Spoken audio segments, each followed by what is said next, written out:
savez, une journée très importante pour nous, pour les panafricaines.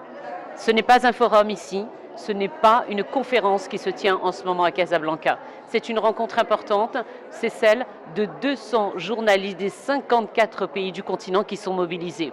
Alors, beaucoup l'ont rappelé de mes consoeurs ici, nous ne sommes pas là pour parler d'égalité des femmes. Nous ne voulons pas cette étiquette qu'on nous colle parce que nous sommes des femmes et qui se rencontrent pour des causes de femmes. Nous sommes là, panafricaines, pour nous mobiliser, pour porter une thématique qui nous touche tous, qui est celle de la migration. La migration aujourd'hui, telle qu'on entend parler en Europe, on a l'impression que l'Afrique est en souffrance, que l'Afrique va très mal, que tout le monde fuit notre continent. Mais ce n'est pas la réalité. En revanche, c'est nous qui sommes responsables. C'est vous, c'est vous, c'est vous.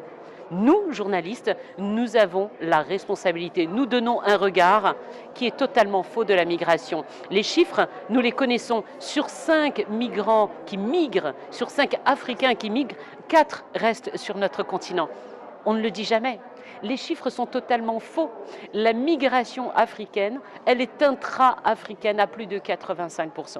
Et ça, personne ne le dit et c'est important. Donc, nous, panafricaines, nous allons avoir des ateliers aujourd'hui, cet après-midi, et nous allons décider d'une action que nous allons porter demain, samedi matin. Les 200 panafricaines des 54 pays vont annoncer au continent, mais aussi au monde, l'action que nous allons porter. Nous n'allons pas nous arrêter là. Nous allons interpeller les politiques, les pouvoirs publics, nous allons sensibiliser l'opinion publique et nous allons, l'objectif, encore aller plus loin, voire même aux Nations Unies, parce que nous sommes très ambitieuses et on est en chemin et on ne va pas s'arrêter. Le ministre des Affaires étrangères, le chef de la diplomatie marocaine, qui a déjà reçu les panafricaines hier, avez-vous bien entendu ces mots?